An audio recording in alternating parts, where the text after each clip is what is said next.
Présente, je suis Agathe Kuzinski, responsable de gamme dans la division donc hygiène et soins chez Diomed France. Donc, en quelques mots, qui est Diomed France? Donc, on est un groupe européen spécialisé dans la distribution de dispositifs médicaux, spécialisé dans différents domaines d'application clinique. Et début 2025, nous avons fusionné avec le groupe espagnol Palex, qui était présent dans le sud de l'Europe, pour être présent dans plus de 13 pays. Vous nous avez peut-être connu Diomed France sous certains noms comme Adhesia, Sebac, qui ont fusionné en 2019 pour donner après le nom de The Surgical Company, puis Diomed France Solutions et Diomed by Palex. Chez Diomed France, on intervient sur différents domaines d'application clinique. On est connu pour avoir lancé des innovations majeures comme l'oxymétrie de pouls, le masque laryngé ou la plétismographie. Et donc aujourd'hui, moi, je travaille dans la division hygiène et soins avec une force commerciale de 8 personnes sur toute la France. Et donc, dans notre portefeuille produit prévention des infections, nous commercialisons différents dispositifs liés à l'hygiène. Et notamment, nous avons une partie de désinfection par UVC qui fait partie voilà, des nouvelles pratiques. En 2022, on est arrivé sur un marché de la désinfection par UVC qui était en pleine création. On a lancé notre dispositif UVDI 360 qui est fabriqué par la société américaine UVDI et qui a plus de 70 ans d'expérience dans l'UVC.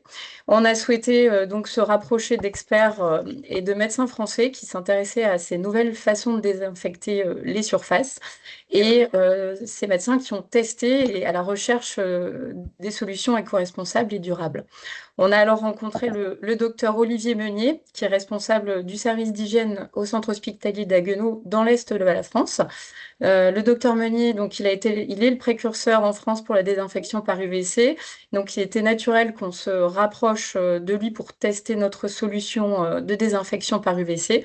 Il a expérimenté notre machine et a mené une étude en 2023 qu'il a publiée dans Hygiène. Donc, nous le remercions. Et avant de lui laisser la parole, donc, nous remercions également la CAP pour sa confiance accordée depuis de nombreuses années donc dans le référencement de nos solutions et notamment pour le référencement dans son catalogue de notre machine UVDI pour la désinfection par UVC. Donc, je lui laisse à présent la parole et partager son diaporama et pour qu'il vous partage son expérience. Merci beaucoup.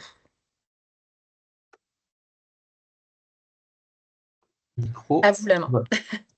Merci, merci beaucoup de cette présentation. Et ben voilà, je vais commencer tout de suite de vous parler de bionettoyage à l'hôpital. Je partage l'écran. Je vais déjà faire comme ça, pardon. Et je partage l'écran. Vous l'avez en format diaporama? Oui, c'est bon. C'est très bien. C'est bon, c'est très bien. Donc voilà, c'était, je vous parlais un peu de bionettoyage, savoir quelle est la situation actuelle et vers quoi il me paraît, moi, pertinent. Donc je suis médecin, biologiste à l'origine et je fais de l'hygiène hospitalière depuis 25-30 ans. Et puis le bionettoyage, c'est un sujet qui est à la limite, on ne sait pas si c'est les hygiénistes qui doivent s'en occuper, mais il y a quand même, on le verra, une barre importante de risques liés à l'environnement proche des patients, qui est susceptible de les contaminer ou de les infecter. Donc l'hygiéniste s'intéresse quand même à cet environnement proche et cherche des solutions pour désinfecter, c'est-à-dire éliminer les micro-organismes de ces surfaces qui peuvent devenir des réservoirs. Donc, réinventer la désinfection en santé face aux limites du bionettoyage. Actuellement, dans les établissements de santé et les établissements médico-sociaux, on nettoie le sol avec une première étape qu'on appelle souvent le balayage humide, même s'il n'y a pas d'eau. Ces fameuses gaz un petit peu imprégnés d'huile qui permettent de récupérer les poussières et les miettes de gâteau ou de pain, si on veut, ou tout ce qui traîne par terre. Et puis souvent aussi, ensuite, bien sûr, on utilise un détergent désinfectant, bien souvent, avec des microfibres EO sous forme de bandeaux, comme ça, avec les balais de trapèze. Et puis d'autres vont utiliser, ou les mêmes, peuvent utiliser la vapeur pour nettoyer, décrasser les sols. Ça, c'est le sol. Ensuite, on a les surfaces hautes. Donc, il faut bien distinguer, vous allez le voir, on va bien distinguer ces deux types de surfaces. Les surfaces hautes, il faut qu'elles soient nettoyées et souvent désinfectées. Et actuellement, on utilise volontiers un détergent désinfectant sur une chiffonnette qu'on applique comme sur l'image ici, ou alors on peut aussi utiliser la vapeur et ça se fait de plus en plus depuis pas mal d'années. Alors, je voulais rappeler déjà quelques principes de base qui me paraissent essentiels. C'est de dire que pour le sol ici en bas, pour nous hygiénistes, il n'y a absolument aucun risque infectieux. Euh, il faut le nettoyer le sol, il faut le nettoyer s'il y a des souillures.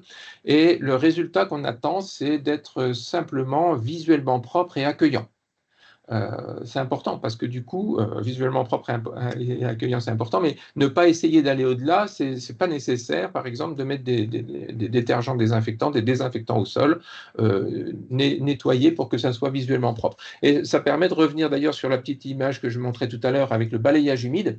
On préconise même de ne faire que le balayage humide s'il n'y a pas de souillure, plutôt que de faire balayage humide et désertion avec une microfibre et le balai trapèze.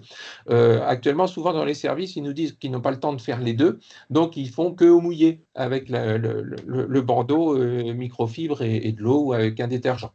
Et c'est dommage parce qu'on préférerait, quand ça suffit, plutôt privilégier le balayage humide que de s'astreindre à faire que du mouillé au détriment de ce balayage humide qui, encore une fois, élimine les poussières et tout ce qui traîne au sol. Ça, c'est le sol. Autre principe aussi qu'il faut avoir en tête, et ça aussi c'est très important parce que les personnes à qui on confie ces techniques de nettoyage se plaignent souvent de troubles musculosquelettiques parce que quand on les regarde faire ou quand on les entend dire ce qu'elles ont à faire, elles vont travailler sur les murs, quelquefois sur les plafonds. Et pour nous, hygiénistes, en tout cas, il n'y a aucun risque infectieux par rapport aux murs et aux plafonds.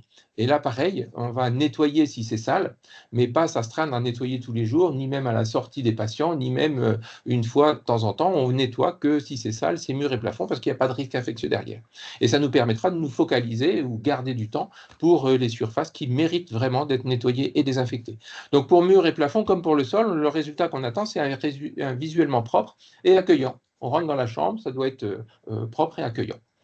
Par contre, autre type de surface que j'ai évoqué, c'est les surfaces hautes. Ce sont des surfaces qui sont très manipulées, qu'on appelle high touch, et qui sont manipulées par le patient, qui sont manipulées par les professionnels et qui sont au contact, touchées en permanence par l'activité de soins ou par l'activité de vie du patient dans sa chambre.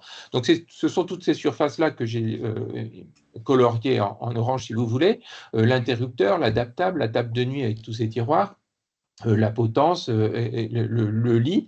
Alors, les pieds de l'adaptable, on s'en fiche un petit peu, personne ne va s'y pencher et le manipuler. Mais par contre, l'adaptable, bien sûr, c'est très, très manipulé. Alors, sur ces surfaces vont survivre un certain nombre de micro-organismes. Ici, je vous mets une petite échelle du temps avec des minutes, des heures, des jours, des semaines et des mois.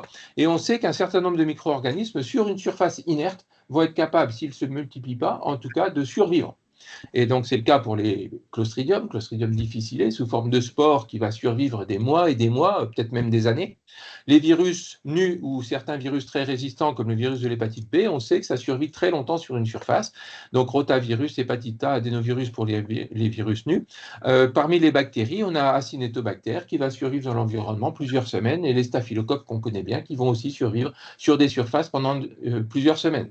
Donc, on comprend. Après, vous verrez en regardant les diapositives en détail que le VRS, le virus de la grippe influenzae, va certainement survivre quelques heures. Donc, pendant quelques heures au moins, ces surfaces-là peuvent devenir des réservoirs microbiens susceptibles de contaminer les mains des personnes qui y touchent. Et pour tout ce qui est en blanc ici, le réservoir est réel. Donc, ces surfaces hautes très manipulées, ce sont des réservoirs microbiens majeurs en contact des professionnels et des patients, avec un risque de contamination, de transmission des bactéries du patient ou des virus du patient vers les professionnels et vice-versa. Et donc, pour ces surfaces-là, il faudra impérativement nettoyer pour que ça soit propre, visuellement propre et accueillant, mais aussi désinfecter, c'est-à-dire éliminer, détruire ces micro-organismes. Donc, le résultat, c'est propre et accueillant, mais aussi désinfecté. Les surfaces doivent être propres et désinfectées. Alors pour nettoyer, ben, vous connaissez, on utilise un détergent, ça nettoie, une chiffonnette, l'action mécanique peut avoir un effet nettoyant. La microfibre, une technologie relativement récente qui est particulièrement performante aussi pour nettoyer. Et puis je l'ai cité tout à l'heure, la vapeur. La vapeur, ben, on peut le dire tout de suite, pour moi c'est un nettoyant extraordinaire. Ça nettoie en profondeur, ça nettoie partout où la chiffonnette ne peut pas aller. Partout où il aurait fallu prendre une brosse à dents ou un coton-tige pour nettoyer en profondeur, là la vapeur le fait en quelques secondes. C'est un nettoyant extraordinaire. Pour désinfecter, ben, il va falloir utiliser un produit qu'on appelle désinfectant. Souvent, on préfère utiliser un détergent désinfectant qui fait tout en un. Et puis, on a encore la vapeur qui vient avoir sa petite touche désinfectante, c'est-à-dire détruire les micro-organismes présents sur les surfaces. La microfibre, ça, c'est très intéressant parce qu'on est en train de travailler dans notre service sur la mesure de l'efficacité désinfectante, je dis bien désinfectante, du passage de la microfibre sur une surface. Donc, des travaux en cours qui sont assez prometteurs. Et puis, bien sûr, et c'est pour ça qu'on est là, vous parlez des UV, qui sont une technique, les UVC, l'irradiation, si on veut, ou l'exposition des surfaces aux ondes UVC, qui sont un excellent outil pour la désinfection des surfaces. Encore une fois, détruire les micro-organismes sur les surfaces qui sont des réservoirs. Alors, quand on parle de nettoyage et bio-nettoyage pour les surfaces, on parle de nettoyage et bio-nettoyage parce qu'on veut éliminer la biologie, donc le micro-organisme, bactéries, virus, champignons, etc. Donc le bio-nettoyage, quand on parle de bio-nettoyage, à l'hôpital, on a déjà un premier problème, ou dans la vraie vie, on a un premier problème, c'est que partout les principes actifs, tous les produits qu'on va utiliser ou qui sont susceptibles d'être utilisés ou qui sont commercialisés, tant pour l'hôpital que pour l'industrie ou pour même la maison, tous ces produits contiennent généralement comme principe actif des ammonium quaternaire. Alors finalement, donc c'est une molécule, des molécules, une famille de molécules très très largement utilisées. Et finalement, on réalise que ben, ce sont des biocides qui sont pas si anodins que ça. Quand on les utilise à la bonne concentration, c'est-à-dire en respectant les consignes du fabricant sur une chiffonnette ou sur n'importe quoi, une microfibre ou un chiffon, à la bonne concentration d'usage et avec le bon temps de contact, ça a une réelle efficacité antibactérienne et antimicrobienne en général, à la bonne concentration. Mais tous les ammonium quaternaires ou tous les résidus de produits qui ne sont pas consommés dans l'utilisation quotidienne finissent souvent dans les égouts pour se retrouver à des concentrations qui ne sont plus du tout efficaces sur les bactéries, qu'on va considérer comme des concentrations subinhibitrices, qui ne tueraient plus les bactéries, mais on a de plus en plus de travaux qui nous montrent qu'il y a à ces concentrations-là d'ammonium quaternaire dans les effluents, dans les stations d'épuration, comme c'est dessiné ici ou illustré ici, eh ben, il y a une interaction encore entre ces molécules à des concentrations très faibles et avec les micro-organismes présents dans ces milieux. Donc, ces concentrations subinhibitrices d'ammonium quaternaire, par exemple, vont avoir un effet sur les bactéries en activant ce qu'on appelle des pompes à efflux.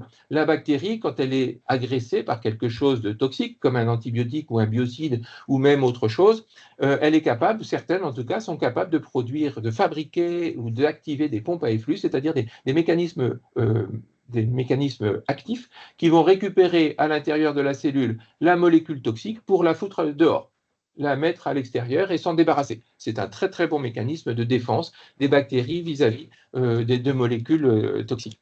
Autre mécanisme de cette communication, de cette communion ammonium quaternaire microbe, si on veut, c'est que par altération des membranes bactériennes, les ammonium quaternaires vont abîmer les membranes microbiennes et ça va favoriser le transfert de plasmides. Les plasmides, ce sont des supports génétiques qui transportent des gènes et dont des gènes de résistance. Donc, ce contact ammonium quaternaire bactérie va favoriser la conjugaison et le transfert de plasmides pour apporter aux micro-organismes des gènes de résistance, par exemple, et c'est bien documenté maintenant, des gènes de résistance aux biocides en général, aux ammonium quaternaires en particulier, et même des gènes de résistance dans toute une mallette de gènes de résistance aux antibiotiques. Donc on a vraiment un lien entre l'utilisation des biocides à des concentrations subinhibitrices et l'apparition de bactéries résistantes aux antibiotiques, ces fameuses BMR et BHR,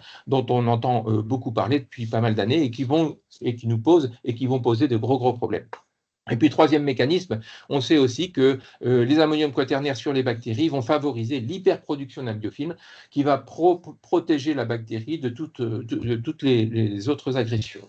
Donc, biocides dans les ammoniums quaternaires sur le monde microbien, dans certaines conditions qui ne sont pas qu'expérimentales, qui sont des conditions qu'on voit dans la nature, c'est l'apparition de résistances bactériennes croisées aux biocides et aux antibiotiques, donc chose qu'on ne veut pas. Deuxième problème, est-ce que ces ammoniums quaternaires, est-ce que tous ces détergents désinfectants ou ces désinfectants qu'on utilise à l'hôpital notamment, puisqu'on parle de l'hôpital, est-ce qu'ils sont vraiment efficaces? Alors, vous savez que quand vous allez les choisir dans votre catalogue de fournisseurs, vous allez avoir le nom des différents produits et puis vous exigez que ces produits répondent à des normes de bactéricidie, des normes de lévuricidie, de fongicidie, de virucidie, bien sûr. On en a beaucoup parlé avec la Covid. Et vous voyez que ces normes-là, une fois qu'elles passent, elles exigent que le produit soit capable d'éliminer jusqu'à 5 logs de Pseudomonas aeruginosa, de Staphylococcus aureus par exemple. Et donc au laboratoire, que ce soit des normes de phase 1, phase 2, étape 1 et étape 2, on exige de ces produits qu'ils nous fournissent des certificats de passage des normes de bactéricidie, fongicidie, etc. Et puis, on s'est amusé, si on veut, à tester ces produits commercialisés avec ces normes. On s'est amusé à les tester dans la vraie vie, voir ce qui se passait dans la chambre du patient quand on les utilise. Et ici, les résultats de pas mal d'expériences sur le sujet. On a essayé de comparer les différentes techniques de bionettoyage classiques utilisées à l'hôpital. Vous reconnaissez ici la chambre d'un patient, si on veut, et tous les points jaunes, ce sont des zones où on a fait des prélèvements bactériologiques. Donc, par une technique des empreintes gélosées, on prélève sur des surfaces manipulées, on vérifie que le patient a bien séjourné au moins une semaine dans cette chambre-là, qu'il en a bien foutu partout, et qu'au moment où il sort, on le laisse sortir, on fait nos prélèvements et on demande aux dames, en général c'est des dames qui font le bio-nettoyage de la chambre à la sortie, on leur confie un produit ou une technique ou une méthode, on leur demande d'appliquer ce produit ou cette méthode et on revient aussitôt après, une fois que le temps de contact est assuré, on revient aussitôt après faire des prélèvements, de nouveaux prélèvements aux mêmes endroits pour mesurer la charge bactérienne avant nettoyage et la charge bactérienne résiduelle après. Et on va comparer les deux pour voir si notre produit ou notre procédé est effectivement efficace pour désinfecter. Alors ici, un certain nombre de résultats. Vous voyez que dans 2 chambres, on a utilisé un détergent seul, donc qui revendiquait la fonction de détertion. Avant nettoyage, on était à 143 bactéries UFC par 25 cm², ce qui correspond à peu près 2 logs. 2 logs de charge bactérienne. Et puis après bien nettoyage, vous voyez qu'il en reste encore, on est à 28 UFC, ce qui correspond à 1 log. Donc finalement, notre détergent seul permet de réduire de 90% la charge bactérienne, c'est-à-dire éliminer à peu près 1 log de la charge bactérienne présente sur les surfaces à la sortie du patient. Quand on utilise un détergent désinfectant que j'ai appelé 1, puis 2, puis 3, c'est 3 produits différents, de marques différentes, vous voyez qu'on a exactement le même résultat, ou à peu près. Donc on est autour d'1 log.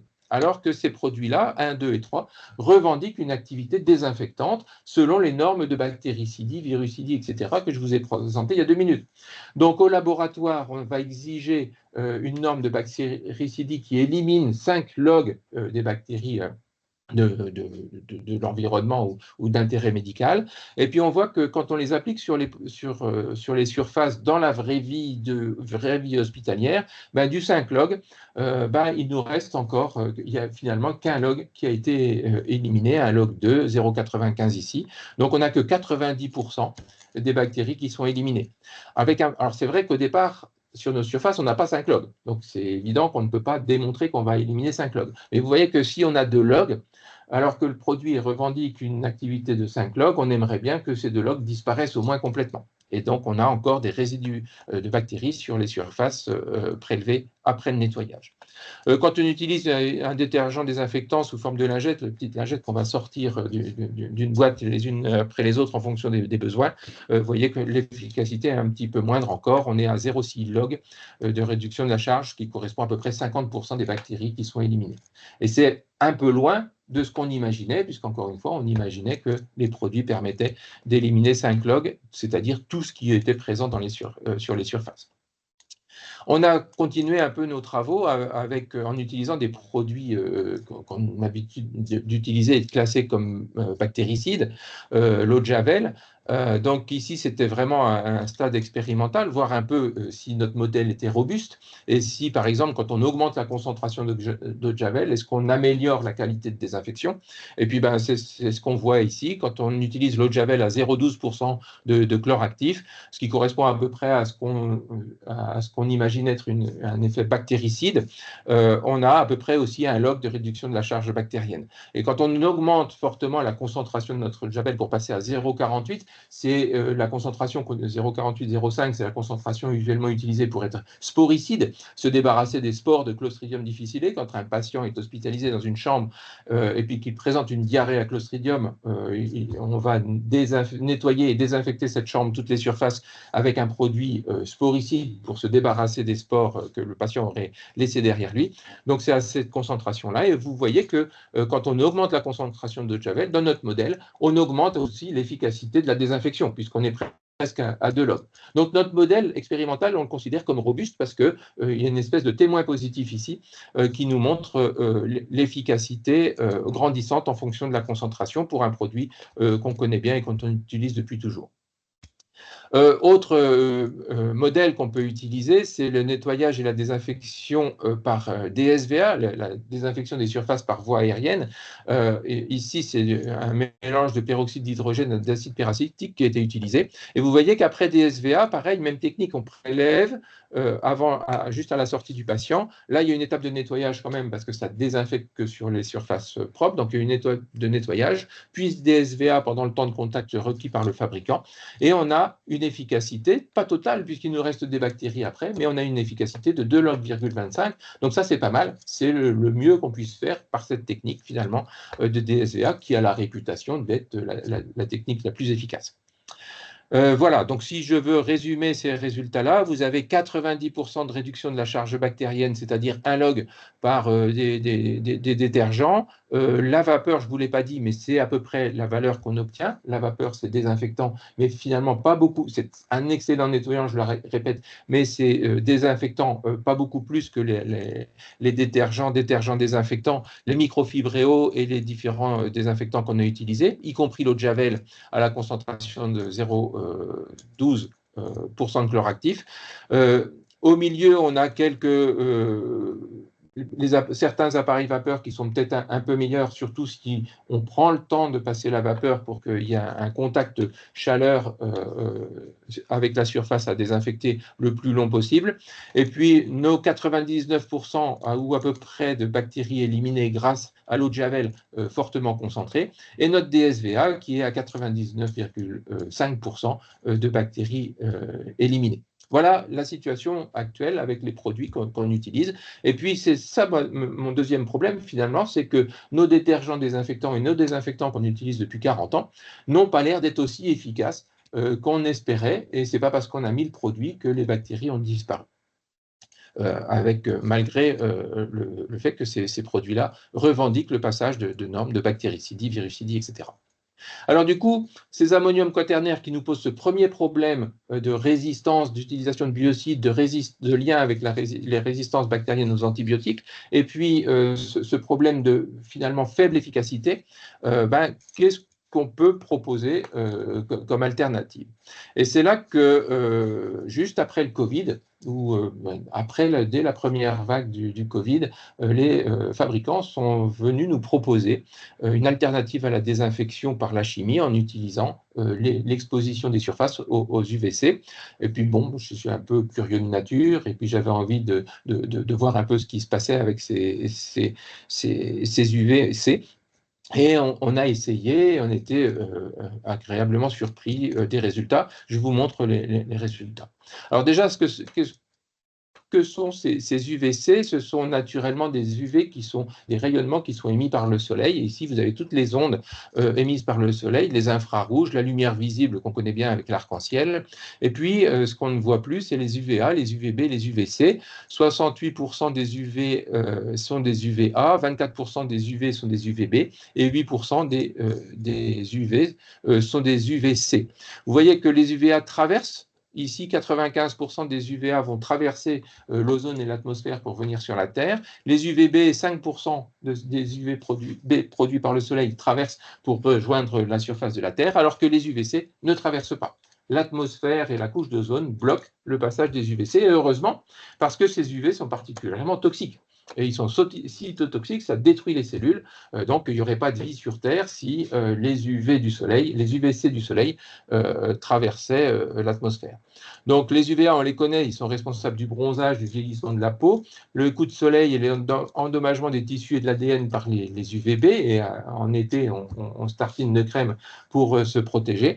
Les UVC, encore une fois, ne passent pas et ils sont toxiques.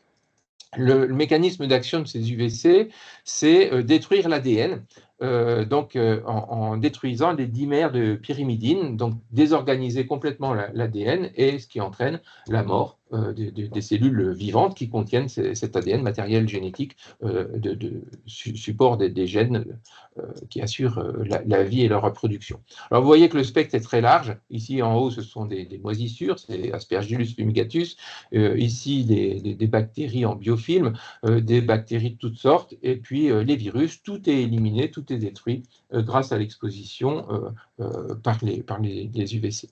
On dit du coup, puisque je vous ai dit que c'était dangereux, que c'est bien sûr, ça se manipule hors présence humaine, on fait très attention, et puis avec des protections cutanées et oculaires, mais on verra que les UVC sont arrêtés par tout, à peu près. Une feuille de papier arrête le rayonnement, empêche le rayonnement de passer, ne traverse pas le papier. Le verre, le plexi, beaucoup de plastique sont des barrières efficaces contre le passage des UVC. Alors, plusieurs technologies qui permettent de produire artificiellement ces UV, puisqu'on ne va pas récupérer ceux du soleil, mais on va en fabriquer artificiellement ces UVC. On a des tubes de décharge, voilà, je passe. On a les tubes de vapeur à mercure à basse pression, je passe pas parce que c'est ceux-là qu'on utilise le plus. Il y a aussi des lampes au xénon pulsé. Vous voyez qu'ils émettent des UVC, mais dans une gamme de longueur d'onde très très large.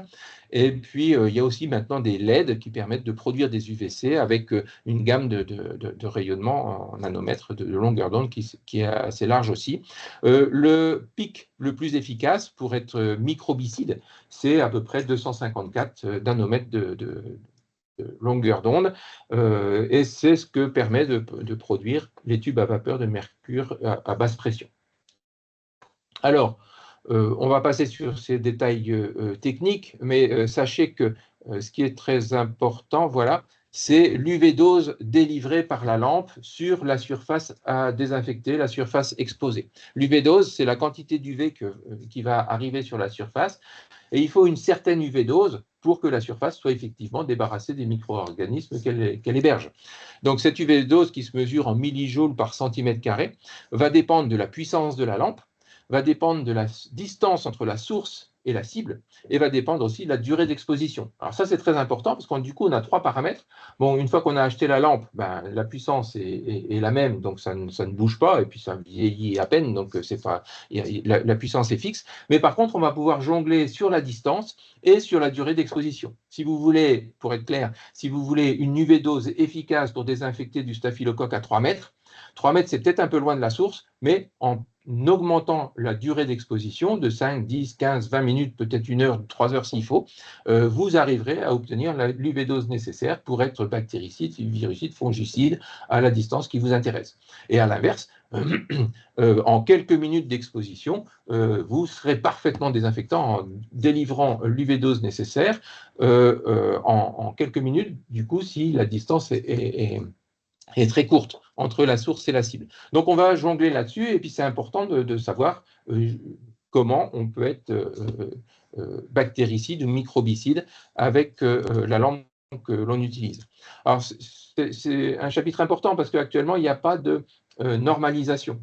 Il y a des normes AFNOR pour beaucoup de choses, mais pas pour l'utilisation des UV. Donc, quand arrive sur le marché une machine, un totem ou des lampes à UV particulières, on est quand même obligé de vérifier actuellement qu'elles sont bien efficaces et jusqu'à quelle distance et avec quel temps d'exposition elles sont efficaces pour éliminer les bactéries qui nous inquiètent. Dans la mesure où il n'y a pas de normalisation, les fabricants ne peuvent pas nous dire bah oui, vous inquiétez pas, ça répond à la norme. Donc actuellement, on vérifie encore sur le terrain que les produits commercialisés sont effectivement efficaces comme on le souhaite. Et c'est comme ça qu'on va réaliser, et on a réalisé pour ici une lampe à UV, la cartographie de l'UV-dose en millijoules par centimètre carré, ben c'est la machine UVDI, et en 3 minutes d'exposition, ben vous voyez les résultats de la dose reçue par la surface ici à 1,70 m de hauteur et 2 mètres de distance de la source. Et donc on va pouvoir connaître l'UV-dose délivrée en fonction des distances et du temps d'exposition, tant en hauteur que sur les surfaces horizontales, quand les rayonnements sont tangentiels aux surfaces horizontales, ou le rayonnement perpendiculaire aux surfaces verticales, on peut mesurer et connaître la cartographie et du coup savoir jusqu'où ce totem permet de désinfecter les surfaces. En se souvenant d'ailleurs que ce n'est pas la peine de désinfecter les murs, puisqu'on ne voulait pas le nettoyer, on veut juste le nettoyer pour qu'il soit propre, ce n'est pas la peine de le désinfecter, donc on n'est pas obligé forcément de vouloir désinfecter à 4, 5, 6 mètres, si le mur est si loin que ça. Alors, est-ce que ça fonctionne et comment ça fonctionne? Ça, c'est les principes théoriques. Hein. Maintenant, je vais vous présenter les résultats d'une étude qu'on a réalisée avec des collègues. C'est une étude multicentrique. On est très fiers de cette étude parce qu'on a travaillé à 3 équipes d'hygiène, notre hôpital, l'hôpital d'Agno en Alsace, et 2 autres hôpitaux en Belgique. Et on a décidé de travailler sur un protocole dans des services de réanimation. Réanimation, on n'aime pas, hein, c'est inquiétant parce que les surfaces, si elles constituent des réservoirs microbiens, on n'aimerait pas que ces réservoirs microbiens contaminent les patients hospitalisés, ils sont déjà fragiles. Et on sait que dans ces services-là, les infections nosocomiales ou associées aux soins sont les plus fréquentes. Donc, on a fait toute une étude en faisant des prélèvements microbiens, donc par empreinte gélosée, comme je vous ai présenté tout à l'heure. Ici, vous reconnaissez une chambre de réanimation, c'est assez classique, et on a prélevé 10 points. Des points utiles, c'est-à-dire ceux qui sont au contact des patients et manipulés par les professionnels ou au contact des patients. Donc, on avait 3 hôpitaux dans les services de réanimation. Dans chaque hôpital, on a fait 6 chambres, donc on a 18 chambres au total, et 3 séries de 10 prélèvements. Prélèvement avant, dès la sortie du patient. On confie le matériel pour le nettoyage à l'équipe de nettoyage et on les laisse faire le nettoyage avec les produits qu'on leur a confiés. On refait une série de prélèvements après ce nettoyage pour mesurer l'efficacité du nettoyage. Et puis, on expose l'ensemble des surfaces au rayonnement UVC délivré par les lampes UVDI. Et après cette exposition de 3 ou 5 minutes des surfaces par les UVC, on vient refaire une série de prélèvements. Donc, vous comprenez qu'on va avoir des prélèvements avant, après pour mesurer la qualité du nettoyage, et puis après encore pour nettoyer pour vérifier, mesurer l'efficacité de la désinfection. On aura le résultat global de la procédure de nettoyage.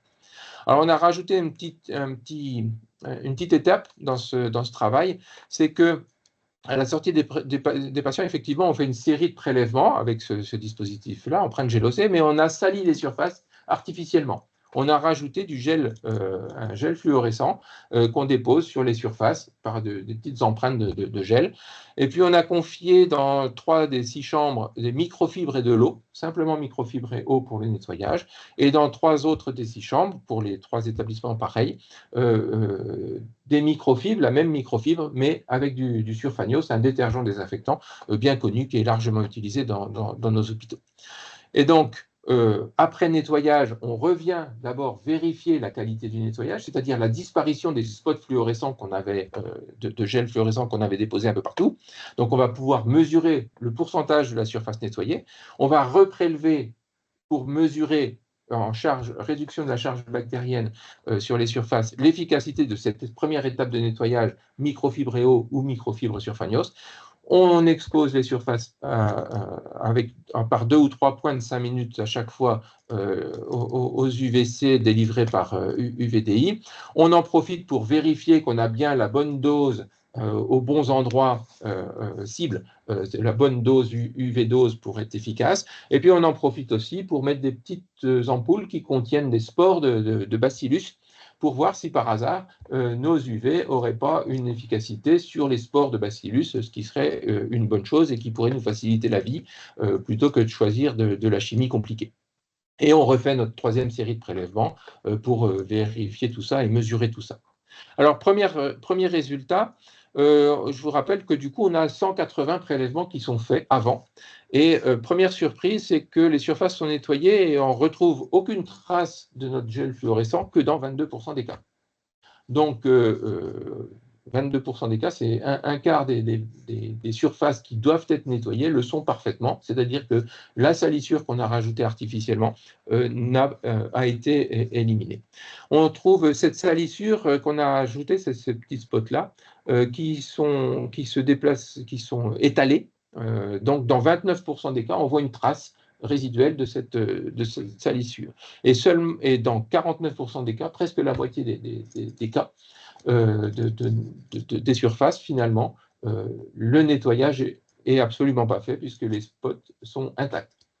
Alors ça nous pose un gros problème. On s'est tout de suite téléphoné tous pour savoir ce qui se passait, puisqu'on était très, très étonnés de ces résultats. Et c'est exactement les mêmes résultats dans les 3 hôpitaux. Et quelles que soient les surfaces, finalement, quand on confie à des personnes de nettoyer avec une technique manuelle un ensemble de surfaces, on constate que 50% des surfaces qui devraient être nettoyées le sont effectivement, 50% ne le sont pas, ou pas suffisamment. Et ces surfaces-là, vous avez vu, c'est vraiment les surfaces utiles. On n'a pas été faire des prélèvements ou cacher du gel sous le lit ou dans des endroits compliqués. Et donc, on a les mêmes résultats dans les 3 établissements. Et du coup, on s'interroge, on regarde la littérature sur le sujet et tout le monde décrit exactement la même chose. Dès que c'est une technique manuelle, 50% des surfaces qui devraient être nettoyées le sont effectivement. Alors il y en a qui vont essayer de renforcer les équipes, qui vont renforcer le personnel, qui vont renforcer les formations. Et puis dès qu'on relâche un peu la pression, on se retrouve avec ces résultats-là. C'est étonnant, mais c'est la réalité. Et donc, quand on fait nos prélèvements, on est à 22 bactéries par 18 cm² en moyenne. Donc, c'est la moyenne de nos 180 prélèvements avant, ce qui correspond à 1,34 log. Donc, ça, c'est la charge bactérienne à la sortie du patient, la charge bactérienne moyenne à la sortie du patient. Après cette étape de nettoyage, qui on a vu n'était pas optimale, puisque 50% des surfaces n'ont pas vu la chiffonnette suffisamment longtemps, en tout cas, vous voyez que le résultat est on passe de 22 à 10 après le nettoyage, ce qui fait une réduction de 50%. Alors je dis souvent, si c'était 50% de solde, ça serait bien, il faut foncer dans le magasin qui les propose, mais là, c'est des micro-organismes et c'est moins drôle, et ça ne fait qu'une réduction de la charge bactérienne de 0,32 log, bien loin du log qu'on obtient dans nos essais précédents et bien loin des 5 logs annoncés par le fabricant. Ce qui est intéressant dans cette étude aussi, c'est comme vous voyez qu'il y avait des microfibres ou surfagnose, les résultats sont exactement identiques. Le surfagnose n'apporte absolument pas de plus-value dans l'efficacité désinfectante sur les surfaces sur lesquelles on l'applique. Exactement la même réduction de la charge bactérienne, que ce soit microfibre ou surfagnose, peut-être même dans cet exemple-là, un peu plus d'efficacité des microfibres, mais la différence n'est pas significative. Et ça, c'est important parce qu'on va le garder en tête. Et puis là, hier, je voyais des résultats d'un collègue qui vient de faire le même genre d'études et il obtient exactement les mêmes résultats, c'est-à-dire que le produit détergent désinfectant, malgré le passage de ces normes, n'apporte pas de plus-value désinfectante par rapport à l'effet mécanique seul appliqué mis en œuvre par l'utilisation d'une microfibre en l'occurrence. Donc 0,32 log de désinfection par cette technique de biodéttoyage qui est pourtant utilisée partout. Quand on va exposer du coup les surfaces avec le totem UVDI, 2-3 points pendant 5 minutes, on va y revenir. Les résultats, voilà, on a une réduction tout d'un coup. Le résultat moyen, on passe de 10,7 bactéries résiduelles à 0,7, ce qui correspond à moins 0,14 log. Du coup, là, la désinfection par les UV en 5 minutes nous rapporte la désinfection qu'on n'avait pas, c'est-à-dire 1,17 log, donc une efficacité très intéressante et largement significative. Et donc l'ensemble de notre procédure nettoyage et désinfection par les UV, exposition aux UV, nous donne une efficacité globale de 1,49 log. Vous vous rappelez tout à l'heure du 1 log avec la chimie seule, du 2 log avec l'eau de Javel et du 2 log 25 avec la DSVA. Là, on est un peu intermédiaire entre tout ça. Alors déjà, première conclusion, la phase de nettoyage, que ce soit microfibre microfibre ou détergent et avec un détergent désinfectant, montre une réduction de 50% de la charge bactérienne. C'est pas beaucoup, c'est 0,32 log. Il n'y a pas de différence selon les méthodes, que ce soit le surfagnose dans les conditions d'utilisation, n'a pas d'effet ni nettoyant ni antibactérien supérieur aux microfibres avec de l'eau. On garde ça en mémoire. Les écrans, je passe. Il y a un point d'interrogation parce que c'est plus sale, c'est pas nettoyé, mais c'est moins contaminé. Donc, est-ce qu'il y a quelque chose qui fait que les bactéries n'aiment pas les écrans? On étudiera ça un jour. Du coup, on comprend de ces résultats-là que l'essuyage simple d'une surface avec une chiffonnette, et c'est vrai qu'on a l'habitude de passer la chiffonnette à toute vitesse en considérant qu'on a mouillé la surface et que la chimie va faire le job, tuer ce qui est sur la surface, ben, finalement, ça ne suffit pas. Si on veut nettoyer, il faut faire un aller-retour, il faut frotter, il faut insister, et c'est ce qu'on voit avec nos marqueurs fluorescents. Un passage seul, ça fait une traînée. Il faut un aller-retour sur la surface. Et ça va un peu à l'encontre de ce qu'on disait depuis toujours, qu'il fallait jamais repasser sur la même surface parce qu'on va déposer les bactéries qu'on a pris à un endroit pour les déposer sur l'autre endroit qu'on vient de nettoyer. Donc moi, je m'inscris un petit peu en faux maintenant contre cette procédure-là qui voulait ne pas repasser. Moi, je pense qu'il faut vraiment faire un aller-retour pour au moins que les salissures s'en aillent. Et puis, du coup, il faut frotter sur les surfaces à nettoyer. Pour la phase de désinfection avec les UVC, ce qui est pratique et puis même génial, c'est que c'est automatique et que toutes les surfaces utiles, 100% des surfaces utiles, ça va être les surfaces exposées au rayonnement. C'est pour ça que, alors bien sûr, toutes les surfaces qui ne sont pas exposées, qui restent dans l'ombre, ne seront pas désinfectées, mais c'est pour ça qu'on va déplacer, vous l'avez compris, qu'on va déplacer en 2 ou 3 points le totem à différents endroits de la chambre, d'un côté du lit, de l'autre côté du lit, comme ça, l'ensemble du lit va être désinfecté, et puis s'il y a des petits recoins ou des choses comme ça, on peut rajouter un cycle, notamment dans la salle de bain, on va rajouter un cycle de 5 minutes, en l'occurrence, pour que toutes les surfaces soient effectivement exposées. Donc c'est automatique, 100% des surfaces utiles, donc on est loin des 50% des résultats précédents. On ajoute 90% de réduction de la charge bactérienne des bactéries résiduelles. Après le nettoyage, on va rajouter un log avec les UV, on rajoute un log de désinfection. Je ne vous l'ai pas dit, mais vous le comprenez maintenant, c'est sporicide, c'est-à-dire que les UV, dans nos petites ampoules, vont détruire jusqu'à 3 logs de la charge bactérienne en spores bactériennes de bacillus dans nos petites ampoules. Et donc, on a une efficacité même sur les surfaces qui sont insuffisamment nettoyées, puisque globalement, on va récupérer plus d'un log. Et puis, je vous l'ai dit, les surfaces verticales seront mieux exposées, peut-être une efficacité supérieure, même si dans notre étude, on n'a pas réussi à vraiment le prouver. On a les mêmes résultats pour les surfaces horizontales que verticales, sauf que nos surfaces verticales, ce sont les fameux écrans pour lesquels on ne comprend pas tout en termes de résultats obtenus. Donc au total, on a une procédure complète qui va nous réduire de 95% la charge bactérienne des surfaces. Il faut nettoyer, il faut enlever les salissures, c'est évident. Et derrière, il faut rajouter un temps d'exposition par les UV, mais qui va nous permettre d'avoir une désinfection qu'on n'a jamais été capable d'obtenir, même en service de réanimation. Donc là, on est à quasiment 2 logs de désinfection. Si on améliore la phase de nettoyage, on peut être à 2 logs de désinfection. Dans d'autres études, on a ces 2 logs-là, un log par le nettoyage et un log par les UV qui viennent se rajouter. Donc, on a vraiment une efficacité qu'on n'a encore une fois jamais égalée, sauf à utiliser de la DSVA, mais vous comprenez que les contraintes sont complètement différentes. Ici, les UV, une fois que la lampe est éteinte, on peut rentrer dans la pièce est accessible, disponible pour hospitaliser le patient suivant. Donc toutes les surfaces sont exposées aux UVC, ce que ne permet pas la désinfection manuelle, on l'a vu. On peut aussi du coup supprimer dans l'ensemble de cette technique la chimie. parce que les UV vont complètement remplacer l'inefficacité, si je veux dire, de la chimie. Donc là, on a une désinfection sans chimie complètement. Et donc, sur mon petit dessin, on va pouvoir ici rajouter à 99%, à peu près comme l'eau de Javel, mais de façon plus simple finalement, détertion plus UVC, on est à 2 log dans le meilleur des cas, et c'est une situation, encore une fois, qu'on n'était pas capable de tenir jusqu'à maintenant, sauf à utiliser la DSVR. Donc, ce qui est intéressant avec ces UV, c'est que toutes les surfaces sont exposées, sont désinfectées. Tous les types de micro-organismes, le Clostridium avec ses spores va être éliminé. Les BMR, BHR qu'on a évoqué tout à l'heure sont éliminés, il n'y a pas de raison. Les bactéries, les virus, les moisissures. Et puis, on est dans un dispositif désinfectant, éco-responsable, puisqu'il n'y a pas de chimie. Alors, est-ce que c'est important? Est-ce que c'est nécessaire d'augmenter ce niveau de qualité dans la désinfection des chambres? La question qu'on peut se poser. Est-ce que finalement, ça fait 40 ans qu'on utilise la chimie, pourquoi faut-il changer les choses? Alors, c'est important parce que deux choses. Déjà, il y a un certain nombre de publications qui nous montrent, des équipes qui ont réussi à montrer une diminution de l'incidence des infections à Clostridium.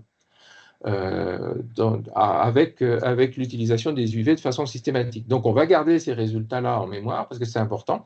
Et il y a aussi pas mal d'études maintenant qui montrent que lorsqu'un patient arrive dans une chambre qui était antérieurement occupée par un patient infecté, par Clostridium, par une BMR, par du staphylocoque, etc., le nouveau patient a plus de risques d'être à son tour infecté. Ce qui permet d'étayer la thèse que l'environnement, la chambre du patient, peut participer très largement, largement on ne sait pas, mais à quel pourcentage on ne sait pas, mais en tout cas peut participer, l'environnement va participer à la contamination du patient pour éventuellement le rendre malade, infecté. Donc ces deux arguments-là nous font dire que oui, il faut faire mieux que ce qu'on fait actuellement ou que ce qu'on fait depuis 40 ans. Et donc si on a une procédure qui nous permet de faire mieux sans chimie, banco, moi je suis preneur. Alors après, c'est un changement de pratique, donc il faut expliquer aux équipes et puis il faut un petit peu aménager la chambre pour que les surfaces soient effectivement exposées avant d'allumer la lampe. Il faut les former. On a été très intéressés de constater que nos ASH dans les services étaient d'accord pour essayer cette nouvelle technologie. La notion d'éco-responsable, la notion d'écologie parle à tout le monde actuellement, et c'est bien, tant mieux. Et elles étaient tout à fait volontaires pour participer à ces essais, à ces études, puisque dans le service de réanimation, on a laissé la machine après la fin de l'étude, et pendant plusieurs mois et semaines, elles utilisaient la machine systématiquement selon la procédure que je vous ai décrite là.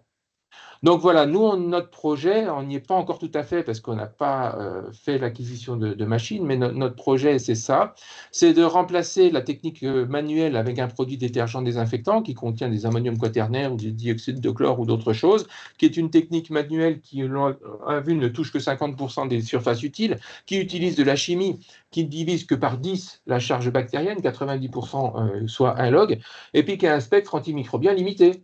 Actuellement, quand vous avez un patient qui a un Clostridium, vous allez chercher de l'eau de Javel fortement concentrée ou aller acheter un produit sporicide et vous allez remplacer votre détergent désinfectant habituel par un produit sporicide, quelle que soit la marque. Donc, le spectre d'activité est à moduler en fonction de la cible. On voudrait remplacer ça par simplement de la microfibréo, sans chimie, puisqu'on a vu qu'on avait exactement la même efficacité microfibréo et microfibre détergent désinfectant, et que le détergent désinfectant n'apportait pas de plus-value. Et c'est aussi efficace et c'est éco-responsable puisqu'on élimine la chimie. Éventuellement, et le plus souvent possible, la vapeur, puisque ça nettoie d'une façon extraordinaire. Et s'il y a une maladie infectieuse, si le patient est en isolement ou avec les précautions complémentaires qu'elles soient, on rajoute l'exposition des surfaces aux UV. Et donc, on aurait une technique manuelle et automatique très importante, 100% des surfaces utiles, zéro chimie, ça me va bien.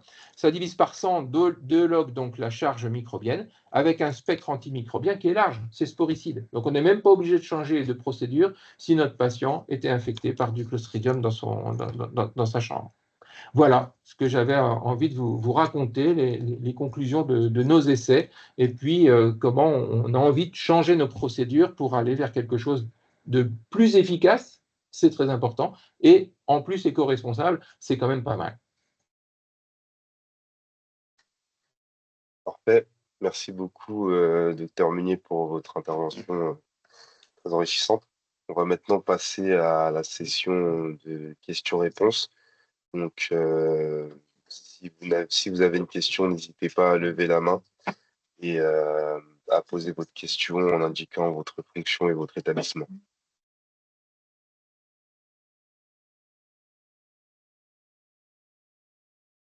Alors, Joël, moi j'ai une question, si jamais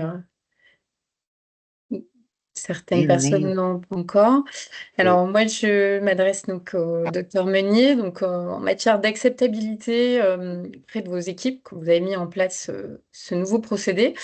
Comment cette nouvelle façon de faire, ce nouveau protocole, a-t-il été accueilli par les utilisateurs?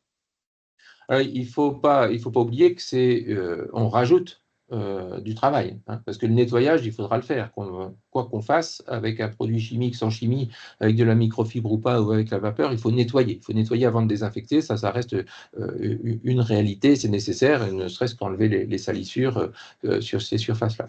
Donc ça rajoute une charge de travail. Une fois qu'on a nettoyé, si on veut désinfecter efficacement, on leur explique l'intérêt. Il faut aller chercher la lampe, il faut l'installer, il faut mettre l'oreiller dans un sens puis dans l'autre sens. Donc c'est une charge de travail supplémentaire. Mais c'est vrai, encore une fois, qu'on a été agréablement surpris de voir que l'équipe était, les équipes, parce que plusieurs équipes ont fait des essais, étaient vraiment d'accord pour ce changement de procédé avec cette charge de travail. C'est pas énorme, mais c'est une charge mentale quand même, parce que tiens, je l'ai mis là, il faut pas que dans 5 minutes, il faut que j'oublie pas de la déplacer. Voilà, il y a une petite organisation quand même. Et agréablement surpris de voir qu'ils étaient d'accord pour se lancer dans l'étude. Et là, à la fermeture d'un service cet été, juste avant la réouverture, ils sont venus nous réclamer la lampe pour pouvoir désinfecter, remettre à blanc l'ensemble des chambres après les avoir nettoyées après un mois ou 3 semaines d'inoccupation. Donc, et puis, pour des pathologies que les gens n'aiment pas trop ou ne connaissaient pas trop, ils nous appellent spontanément aussi pour qu'on mette à disposition la lampe. Bon, à ce moment, on n'en a plus, mais bon, qu'on puisse mettre à disposition la lampe pour désinfecter, parce que le patient, là, quand même bizarre, c'est quoi cette maladie? On ne sait pas trop, on a envie de désinfecter efficacement. Donc, un bon accueil de la part des équipes ASH. Hein. Ce sont les ASH qui manipulent, qui branchent et qui lancent les cycles. Merci beaucoup. D'autres questions? Parmi les... Je pense que le docteur Meunier a je pense que apparemment c'était globalement bien parcouru toutes les informations. Est-ce que, autre dernière question? Ah, on a une question on a d'une une personne. question. Excusez-moi, est-ce que vous m'entendez? Oui, on vous entend. Ah oui, on vous entend. Entendez? Oui. Docteur Meunier, vous parliez de 3 à 4 cycles de 5 minutes. C'est parce que vous déplacez la machine dans la chambre pour atteindre toutes les zones, ou c'est une nécessité d'avoir 3 ou 4 cycles pour être efficace? Non, c'est pas, c'est en déplaçant la lampe à différents endroits de la chambre. C'est comme je disais, c'est pour que toutes les surfaces utiles soient effectivement éclairées par la lampe à UV, qu'il n'y ait pas de zone d'ombre. Donc, classiquement, on va se mettre entre la fenêtre et le lit pour exposer toutes ces surfaces-là. Au pied du lit, si la chambre est relativement grande, on peut aussi faire un cycle de 3 à 5 minutes au pied du lit. Et puis, un troisième cycle de l'autre côté du lit, entre le lit et la porte, pour que ces surfaces-là soient aussi exposées. En pratique, dans une chambre, nous, on fait 3 cycles, c'est-à-dire de chaque côté du lit, puis dans la salle de bain. La salle de bain est suffisamment petite pour qu'en un cycle, toutes les surfaces utiles soient effectivement exposées. Mais en 3 minutes ou 5 minutes, selon le fabricant, ils ont validé leur procédure avec 3 ou 5 minutes, on a l'effet bactéricide, virucide attendu. On a l'UV-dose nécessaire pour exploser les bactéries et même les virus et même les spores de bactéries de bacillus, donc les formes sporulées de bacillus. Merci. D'autres questions?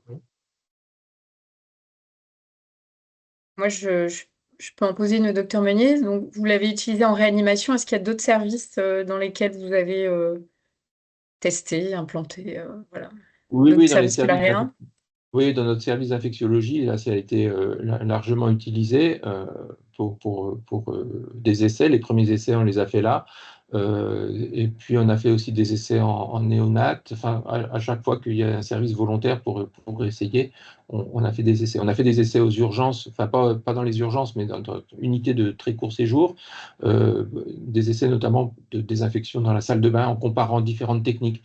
Nettoyage, microfibre détergent, vapeur, et à chaque fois l'efficacité supplémentaire apportée par les UV. Donc on a un ensemble de résultats maintenant qui ont été publiés dans la revue Hygiène, donc facilement accessible, qui montrent vraiment la pertinence d'utiliser les UV pour désinfecter. Très bien, merci. Très bien. Alors, bah, sachez que la machine, du coup, VTI distribuée par Diomed est référencée chez nous, chez la CAP. Et qu'en tant qu'adhérent CAP, bien évidemment, vous disposez de conditions tarifaires particulièrement améliorées. Elle est disponible à l'achat, donc c'est un investissement forcément, mais également à location avec option d'achat sur 3 ans, 4 ans, 5 ans et 6 ans. Donc, à l'issue de cette réunion, nous, on va vous faire parvenir de la documentation par rapport à la machine qu'on vient de présenter.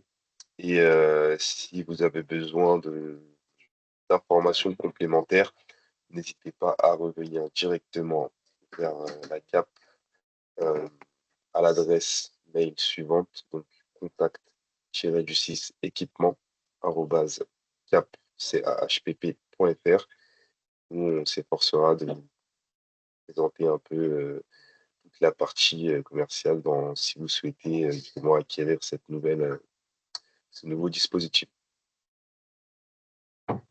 Merci Joël. Merci le Souci, docteur Agathe, quelque Meunier. chose à rajouter avant de terminer, peut-être? Moi non, j'ai tout dit. Très bien. Parfait. Agathe, pareil.